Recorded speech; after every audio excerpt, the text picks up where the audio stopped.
Chapter 15, using compensation for task relevant feedback. When we pay our employees for performance, that's the best way. Salary can be used as a tool to encourage higher performance, especially for employees who are just beginning their careers.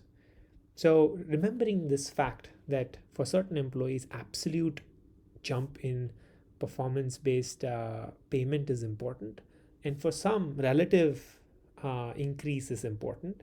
And so, when you have an employee at a lower range of the salary, keep in mind to not compromise at all with the absolute jump that they were expecting, because that would change their bare necessities, that would change their lifestyle, that would change how they spend, right? So keep that lens in mind. A 3% jump to a senior manager could have a significant impact if you convert that into absolute terms to like senior engineers or software engineers or the likes, right? So keep that lens in mind as to how you use salary wisely. And remember, there are various components of payment. There's bonus, there's base, and there's stock. If you look back and if you want to make it simple, what you could do is, as I advised in this book, use bonus and base for past performance. Like, see what happened, what was the objective of the team, what was the objective of the person, what was the performance of the company, and then you calculate that. And then for the future potential, you could use equity in terms of stock. So when you do that, you get more skin in the game for all of those employees to achieve higher performance. And third, remember the fact that promotion is the surest path towards higher pay. There could be variations of people coming in from outside in terms of pay for existing people. It could be variations all across. And those variations, every company tries to get in par and in alignment of all of those pays. But if you had to take one key out, getting promoted is the surest path towards higher pay. But you don't want to always aim for promotion when your primary objective is pay. So remembering that distinction is equally important.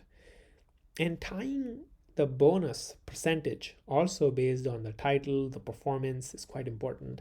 At higher titles, you would and higher levels of operations, you will have higher bonus levels because there's more incentive tied towards actual performance.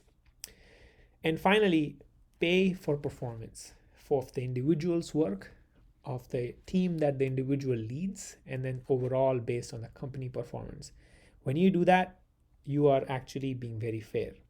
And in times when you have someone who's promoted to a level that they shouldn't be in, and there was an error either of your own doing or of someone else, it's better to consider demotion. It's very, very rare, but it's possible, and actually can get someone who's into not meeting expectations to meeting expectations and even exceeding back again at that level. So quite important to use salary as a tool to encourage performance. Remember that. When this was a great graph from this book in this chapters, it says when in a given salary level for a given job, it progresses this way based on the time. The higher the experience you have, the salary keeps increasing. But as you can see, you can go from meets expectation to exceed expectation and eventually get promoted. But then you get again to meets expectation, but the baseline has drastically changed. And then this curve keeps going up until you become obsolete, meaning your skill sets become obsolete and then your performance stays there, right? So this is the path towards meeting, exceeding, again meeting, exceeding, and then again meeting, exceeding. And that's how salary could be used for getting higher pay and also for encouraging peak performance. So that's quite important to use salary wisely. Let's go to the next chapter. Why is training the boss's job? Chapter 16. This is the last chapter. Well, training is very critical. One employee who's hired with the wrong level of skills can cost great money. It can produce lots of inefficiencies, lots of unhappy customers, and eventually even disasters based on the type of job. So right skill employee training is super critical.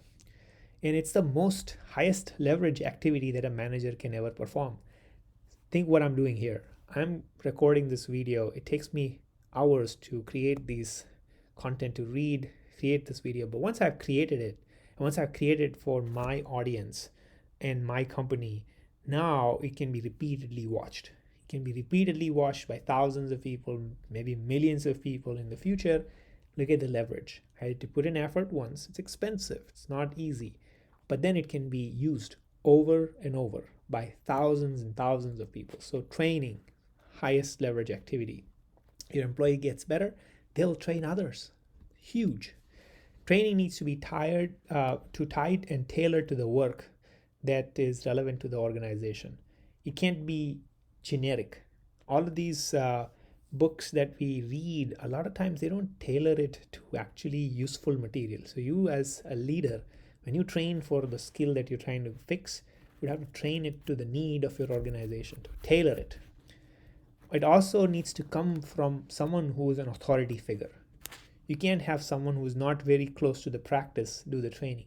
Right now I'm teaching you this from learning some of these chapters of how management works, because I've done management for almost 8+ years now, right? So I know all of these areas and how there are these relevant to our work that we do, and I can actually make it easier for you and I to use this. So the area that's being taught by the person that is teaching should be very close to what they're teaching. And then there could be many things that you would want to train. Ask your employees, what do they want to fix the skill gap in? These are some of the courses that I feel every employee could benefit from. So writing skills, delivering and preparing performance reviews, strategic planning. What is strategy? Ask someone and they'll blabber. They'll write few pages, but they really don't understand what strategy is, or what strategic planning is. How to run efficient and effective meetings, how to deliver performance reviews, how to have great executive presence, verbal communication, how to negotiate,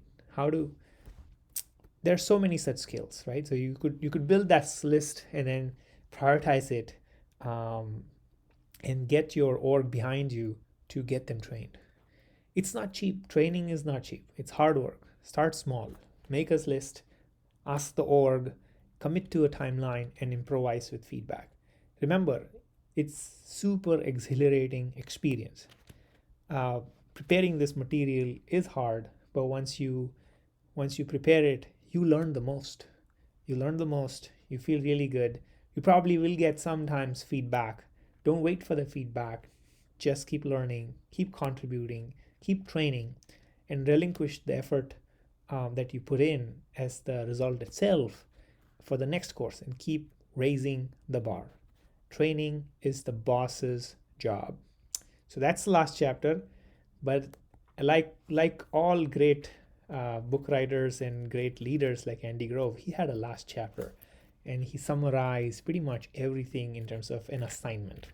He says one last thing, and he asks us to take action.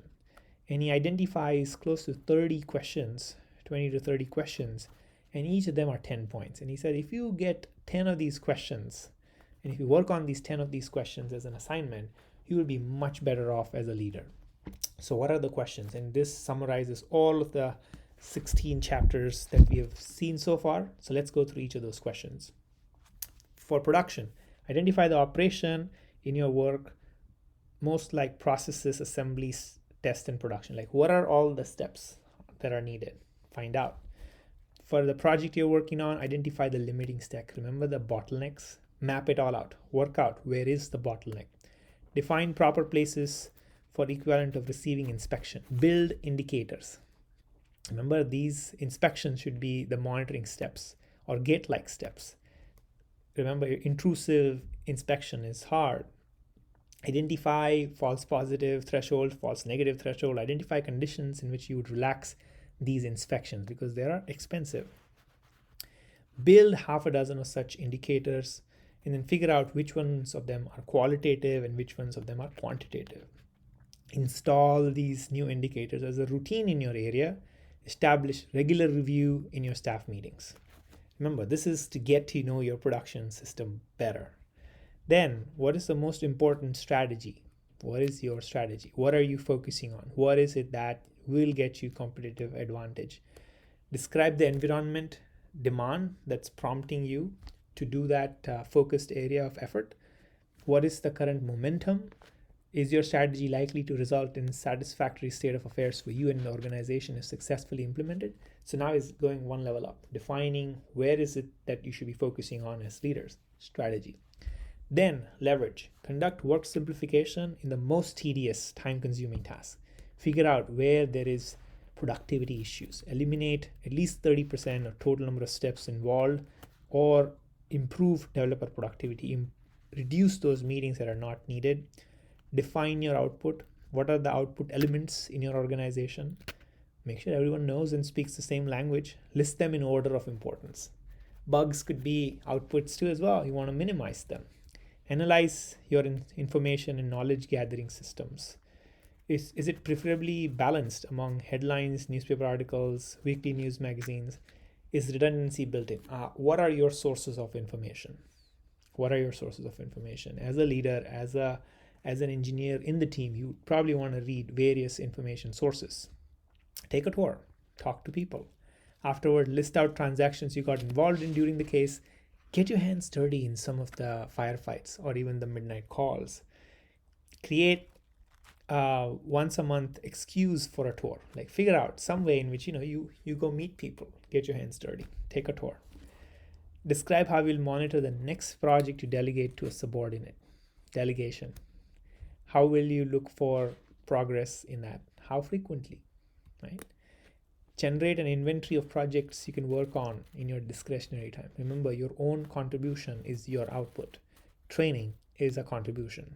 Hold scheduled one-on-ones with your subordinates. Explain them in advance. What is it that you want in the one-on-one? Get them to come prepared and have them prepared and let them run the one-on-ones. Effective one-on-ones, very powerful. Look at your calendar for the last week. Retrospect. Classify your activities as low, medium, high leverage activities. Generate a plan of action to do more high leverage activities. And that only happens when you reduce some of the low leverage activities. Forecast the demand for the next week. What portions of your time would be spent in meetings? What portions of your time will be in process-oriented meetings, mission-oriented meetings? Where can you focus more on mission-oriented meetings? How do you reduce more and more process-oriented meetings? How do you delegate? Define the 3 most objectives. Remember, part of the strategy for the next month. Support them with key results. Have your subordinates do that for themselves as well. Scale this up. Teach this. After a thorough discussion of the set generated above, right? Once you have the 3 most objectives, ask your subordinates to do it, and then have a thorough discussion on that complete set of questions. Generate inventory of pending decisions. Take decisions, make decisions. Take 3 decisions and structure decision-making process. Use the 6-question approach that we learned. Finally, performance. Evaluate your own motivational state in the Maslow's hierarchy. Do the same for each of your subordinate. Give your subordinate a racetrack. Build a racetrack for them. Define set of performance indicators for each. Give task relevant feedback. How will you gauge their progress? Set clear expectations. Classify the task relevant maturity of each of your subordinates as low, the TMR, right? Low TMR, medium TMR, high TMR. Situational style leadership. Adapt your style based on each of those. Compare your own style and then see how effective it feels. Evaluate the last performance review just you did and see how you can improve it based on the learnings from how we should do performance reviews. How can you improve the communication in it as well? And how would you improve the delivery? Can you make it more holistic? And can you redo one of these reviews that you have done in the past, right? 24 questions, each at least 10 points. So if you do 10 of these points as assignments, you'll be much better off. Again, highly encourage. This is the last in the series, but this book is the classic when it comes to management Every manager absolutely should read this. Without this, digesting this book, managing is a far stretched dream. But with this book, you have lots of tools. You have pretty much everything in less than 200 pages.